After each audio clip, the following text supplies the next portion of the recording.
Yeah. So my talk had three parts. I wanted to repeat the Jordan Peterson hypothesis about the source of our current situation here in terms of this really aggressive move towards the obliteration of gender. And I was trying to be somewhat sympathetic to that side of things, although that's not really the focus here today in these 3 days of the conference. Because Marxism, what it has going for it is democracy with a small d, that it preaches this radical equality among human beings, or it purports to. I think that's why a lot of Americans are taken in by it. And part of the Marxist idea is that hierarchy is inherently oppressive, and then difference leads to hierarchy. So you want to kind of smash the family because you want to reduce every person to just a lone individual and equal, undifferentiated. Gender studies has, they've sort of held water for that Marxist assault on human biology, because they managed to suppress or misinterpret all the historical evidence around gender and suppress the biological evidence around gender.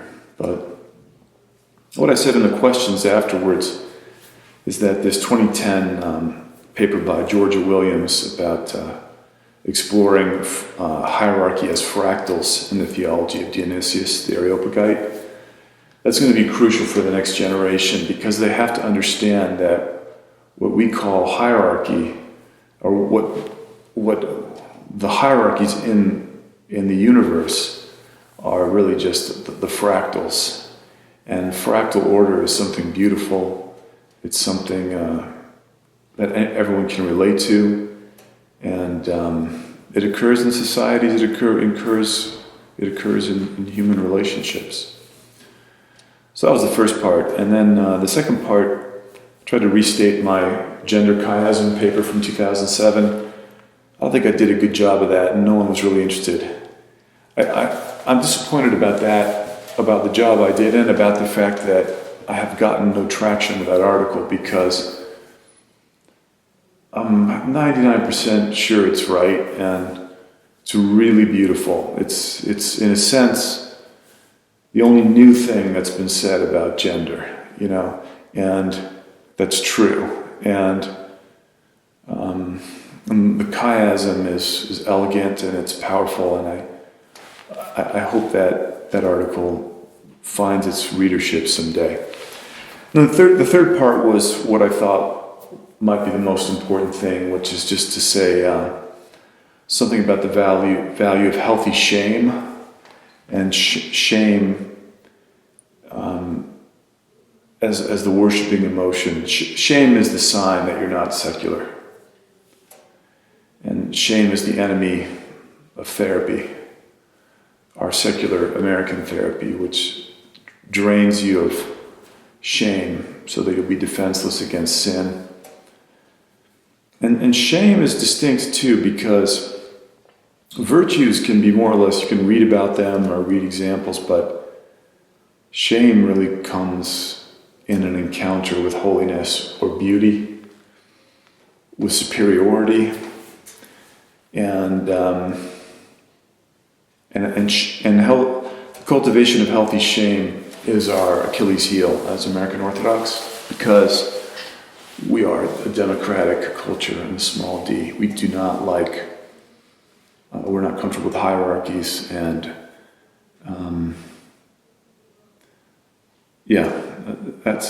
it's the shame thing that to understand the gradations of that. I mentioned the Pskov Caves School, which is a fictional school I invented for the purpose of the paper.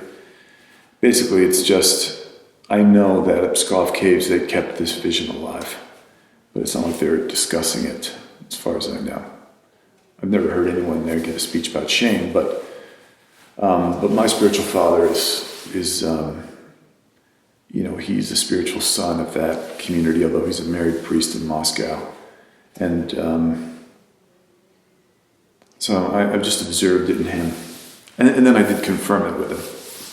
So my argument about shame is that it's meant to unfold in 3 concentric phases. And that's really, anyway, yeah, that's it. Yeah, so I think, these days in any ethical discussion or in any kind of discussion about social facts, you're trying to have a rational discourse and people trot out pain. That's kind of going to trump what you're saying if someone's suffering based on your view. And I don't think that's completely bad, really. But I do think you have to be fair about it. You have to look at all the people who are suffering in any situation. And when I'm training, future priests, I try to emphasize that. I don't know if it comes out well enough, but look at everyone who's hurting in a situation. So now, we're in a situation in the United States, maybe Canada too, where young men are falling behind. But the older generation is stuck like a broken record on, what were the problems of their youth, where women were really, their talents were being, marginalized. And, that's a shame as an academic, it's a shame to spend your life, stuck on the previous generation's reality. I mean, just wake up. Now, the young men are really suffering. Now it's whites, the only demographic in America whose life expectancy is falling. So I think you do need to talk about suffering. You do need to compare suffering, and you do need to make that a factor in your discussion. And but you need to be honest about it, and about everyone so young men are falling behind.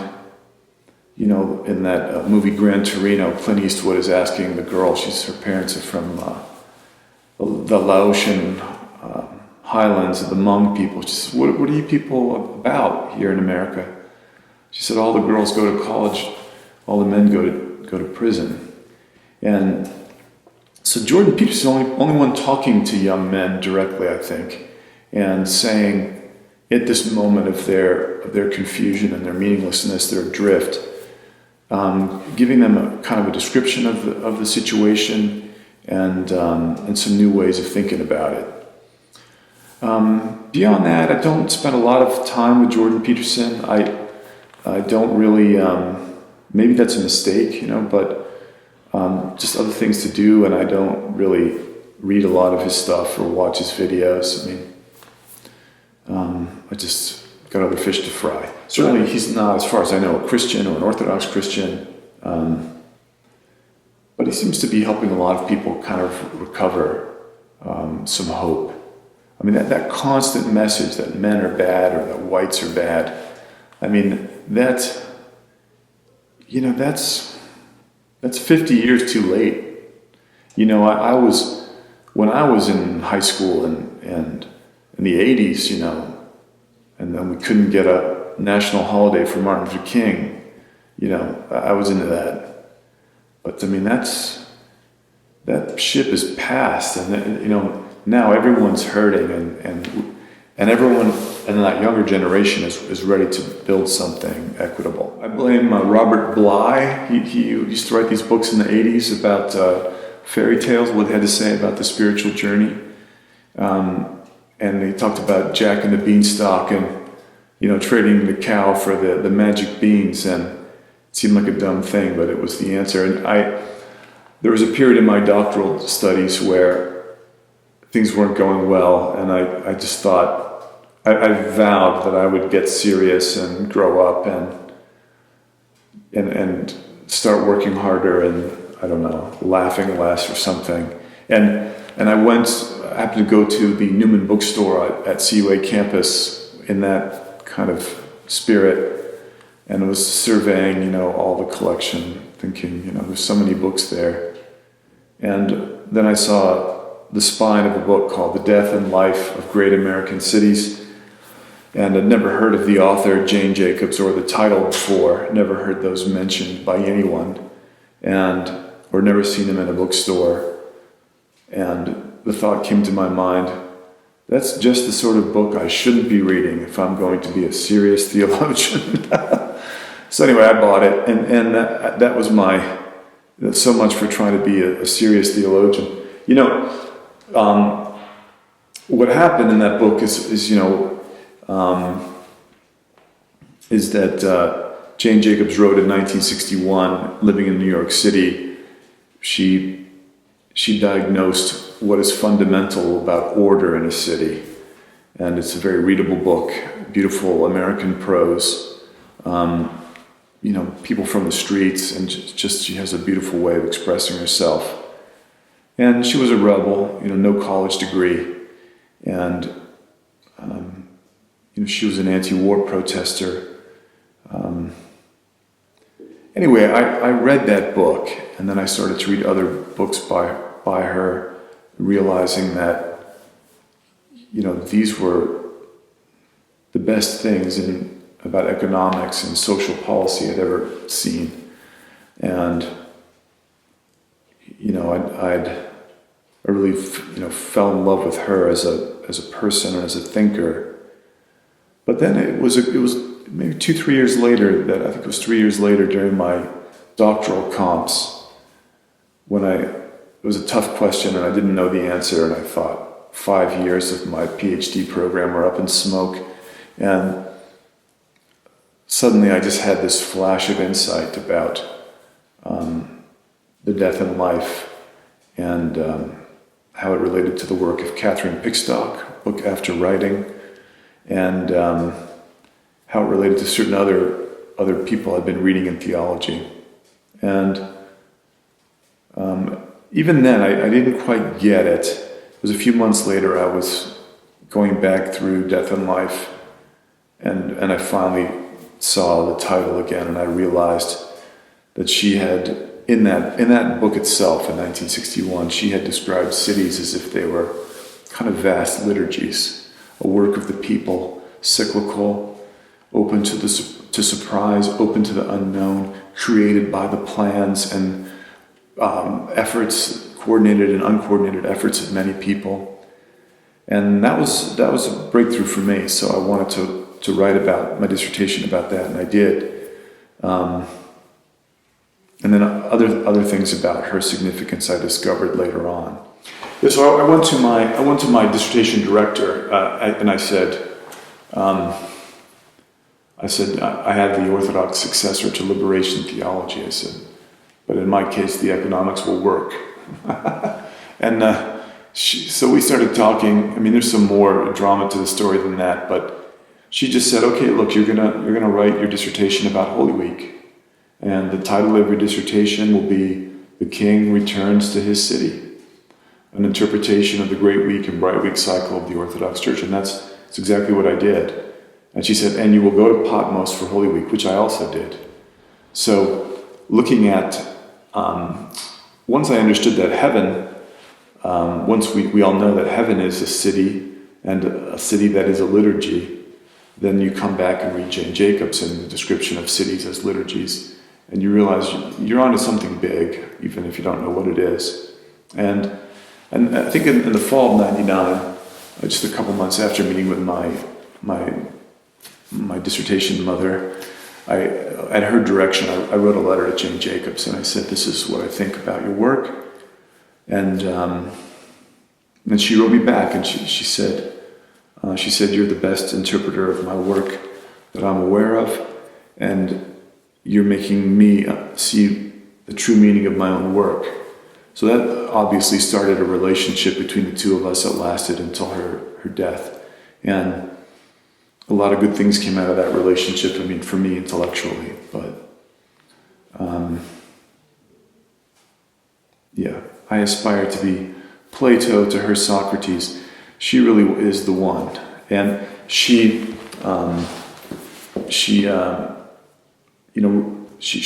went on to try to reinvent the science of economics, which she did.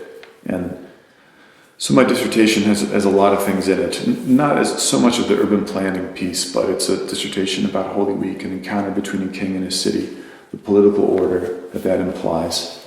As I mentioned in my talk yesterday, the ideal political order for Orthodoxy is a republic, but not a republic in the sense we think of it, but as a situation where the government is married to the people. It does not take them for granted or abuse them. And there's a kind of co-equality there. And I wrote about that. In the final chapter, I summarized her economic work, and I said that she doesn't realize it, but she has replaced Adam Smith as the founder of economic science. That's true. That's the case. And so I sent her a copy of my dissertation, and we met again, and based on that chapter, she decided to write a book that was never finished, or hasn't been finished yet. At the time of her death, it wasn't finished, called A New Hypothesis. She could have, at that time, in the light of my dissertation, she could have written The New Economic Science. And she didn't, because being Jane Jacobs, she was distracted by the fact that she was discovering new things as she put everything together. So she replaces Adam Smith because she's the first person to define economic development in a meaningful way, and she's the only person really, and that is enough. But what she did in her before she died, in those last months of her life, in trying to write that final book, was she also discovered the meaning of the business cycle. So those two things, she did succeed in that. But it's a sadness. It's some of a sadness to me that is not, people aren't aware of that. So, but either we'll figure the things out she discovered for ourselves, or we'll recover them in her. But that will come out. And because everything she says is so connected with liturgy, it's really Orthodox social theorists should be reading. They should start with her, because then you will have the real thing to analyze, not a false account of economic or social life, but an accurate account, which I think really comes primarily through her. And then it's already very amenable to liturgical interpretation. So the strangest thing that happened was that from my first letter, she wrote back, and besides all this praise, she also said, "You anticipated you said in your letter something I was groping for in my forthcoming book, The Nature of Economy, or is it Nature of Economies? I can never remember. And it took me a long time to figure out what that was, but what she saw is that this is what's crucial, once you see that cities are kind of a subspecies of liturgy, but you also know that cities are an instance of organic or organically complex order, emergent order. In fact, in a sense, they're the highest form, almost the highest form of organically complex order. Well, then you have to ask yourself, so is all complex order liturgical? And what swiftly follows is that you discover that modern science has stumbled into an awareness that we're living in a cosmic liturgy. And you can take that either way. You can take that as proof of God in a way, or you can take it the other way and say, somehow religion intuited that and maintained your atheism. So my work in ethics I pulled together from a bunch of different sources and just kind of made it one thing, and it was just kind of serendipitous. I will say, to kind of, not so much to repeat the process, but because ethics is the rational investigation of morality. That's how it defines itself. It's like saying the true will investigate the good, or the science dogma, let's say, will unfold into the technology of behavior or policy or something. But once you see that ethics is the true investigating the good, then you ask yourself, it's also supposed to be showing us the best life. So what does it have to say about the beautiful? How come there's an entire Socratic transcendental missing? And not just missing, but missing in a kind of dishonest way. The very definition of ethics suppresses beauty, out of consideration. That's a problem. And you can make that worse by saying that the true investigating the good is like saying the knowledge of good and evil.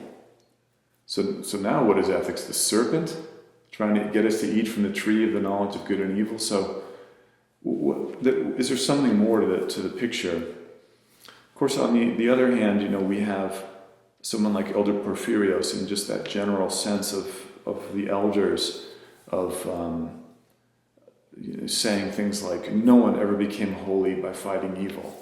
You have to fall in love with Christ, and you have to fall in love and allow divine eros to be inspired within you. So begin with beauty, essentially. And then go back to Jane Jacobs. She said, in our urban planning between 1949 and 1974, we spent all this money trying to fight evil, trying to, wipe out the slums or fight blight or whatever it was. She said it only made things worse in every instance. And she said what you need to do instead is find in a neighborhood what is the life that is there, and try to fan the flames of that life. And in so doing, you will draw other life into being, and then you serve that. And her image of the city was bonfires in a field, and those bonfires are the parts of town that are working, that are alive, almost 24/7, and interesting and vital and diverse. Increase the number of places like that, and then that's how you rebuild your city. All right, so. Again and again and again, this guy Simon Sinek, or I don't know how to pronounce his last name, but he's a big YouTube guy, and he's always talking about start with why. Again, that's starting with inspiration and the beautiful, and that's how things have to happen spiritually. And then you draw in Orthodox metaphysics and Dionysius and Maximus, and this how did the Lord create the world?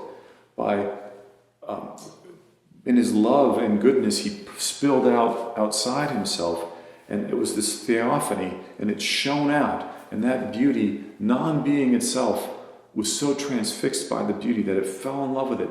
It was aroused by eros, and it left itself behind. Self-love was defeated, and it came into being. And that's the origin of creation, is beauty first. So you can't have a spiritual life or an ethical life. It's always beauty first. And without that understanding. And then I drew in something from Lars Thunberg. He said that from the 4th century, that East and West diverged in the monastic ranks about whether you should fight sensual sins or intellectual sins first. And the sensual sins means chastity. It means devote yourself to beauty. The intellectual sin says, start with fighting pride or something. So the way of the Orthodox Church has always been beauty first, and that's just the way it is. And this is reality in many situations. It has to do with this whole nature of evil as meondic. It's things which don't fall in love. At this conference, we're talking about secularism. What is secularism? Simply, it's the collapse into self-love. An immanent frame. There's no more transcendence. In other words, there's no more eros. There's nothing that beautiful that would draw us outside of ourselves, that would draw the world outside of itself. So it's the death of eros. It's the death of beauty. It's the positive suppression of those things. That's why sexual sin is such an important part of the sexual project. You've got to pervert eros as much as possible, or people will realize that there's something outside themselves which is more important than themselves, or in which they will find their true life. So hubris is the same thing. It's this failure to discern beauty, failure to see that our virtues are really gifts from God. They're beautiful gifts. even when we've worked hard for them, that they really are theophany. They are participation in Christ's virtue. So that's really just one big, puzzle, but it's everything. If you begin with moralism, you're going to last until your first fall, and eventually, you'll flame out. And if you begin with self-analysis, like in the therapy culture, then you'll become further enclosed in the self, and that's the therapy culture has produced, like I said, a shameless people and a democratic people. It's the soul therapy for democracy. It's there's nothing that can make you feel ashamed. I think I was in high school and we were reading Beginning to Pray in my Sunday school class in Akron, Ohio, and at the end, Anthony Bloom has those 2 pages about St. Silouan's deep prayer life. I just loved everything about that little reading, just his name and the Keep Thy Mind in Hell. I think that's in there, just everything about that. And a few years later, when I was a sophomore in college, the future father, Nick Pallas came back from Greece just then to work in Washington, D.C., where I was in school. And he knew all the elders. He knew everyone. And he told me this legend that, is this going to... Anyway, there was a legend. There's a legend. Some people say that in every age, there's one man or woman that's the holiest man on earth, or holiest woman on earth. And when they die, the world is like troubled. And I said, well, who is it now? And he said, a lot of people think it's Father Sophrony. So I said, when I graduate from college, I'm going to go get his blessing, and then I'll start my life. And I did. And so in 1988, I left Ionian Village on a Eurail pass, and I went to England. And it took a couple of months, but I got there in the I guess it was November, late November maybe, and the snows were falling, but they happened to be closing the gates of the monastery just as the day I arrived. So I had an introductory letter from my then spiritual father, an abbot on Mount Athos. So that meant that when the gates shut, I was inside for the next 3 weeks. So there were no visitors allowed except Sundays. And I worked on the grounds. I planted a lot of trees there at that time. And while I was there, the elders' autobiography, We Shall See Him As He Is, came back from the printers for the first time, unloaded it from the truck, and he gave me a copy, and I had several meetings with him to read and discuss it. But the first time I saw him, I was planting a tree right in front of the church there, and I was sort of had my hands in the dirt, and I looked down the walk, and he was walking. I think it was a nun he was leaning on. He was old then. I don't know how old he was, 89, something like that, 90s. And when I looked at him, I looked at him, and in my heart, I laughed, and I said, so that is what a human being looks like. And it was a great moment in my life, because prior to that moment, I had never had a sense that I had not yet seen a human being. The thing about, when you look at Father Sophrony and his writing about his own spiritual father, Saint Silouan, he doesn't share the miracles. If you read, the long version of Saint Silouan the Athonite, you'll see some, like Saint Silouan stopped a storm, and a dozen fishermen were ready to drown, and he calmed the waves. And but he wanted to tell the story in terms of that the miracle is the saint, the transfigured human person. And that's certainly been for having a PhD and all that, and it really is, it's really the memory of holy people that keep you on the path to Christ, and that let you know the shape of your own judgment. And I think you just have to, we just have to cultivate more eros for Christ and more sensitivity to the Holy Spirit. We need a much finer grained sense of what is a sin. And not to be neurotic about it, but it's the time when our tone of voice is wrong, or the volume of our voice is too low or too high. I think we have to, if we externalize the issue, I think that's contrary to the spirit of the Benedict option. If you're going to win in a spiritual warfare, you can't wait for the big things. You have to win those little things. And I know you're not gonna, but you have to attend to them. And you have to attend to eros and attend to what holy shame requires of you in its three concentric phases. And you have to warm up your heart and really create an inner life. You cannot pretend that Christ is not at the door knocking. If you just wait for the big things, it's just like hand-wringing and society stinks and it's crushing. I worry about those things too, but it's not, it's not an avenue for anything. It's just not. It doesn't really, the little things are the big things in a way, and they're all you've got. All you've got is that the Lord laid on your heart to apologize, and you didn't, or the Lord laid on your heart to, make it a little more effort with the fast this year, and you didn't, and that's an overstatement, but something like that. This thing about beauty first, right? That's what the Jesus prayer is. It's like, no, all my attention, the cure for sensuality is all my attention goes to the name of Christ. And cultivates that love. That's so small, but that's the bread and butter of our most spiritually advanced people.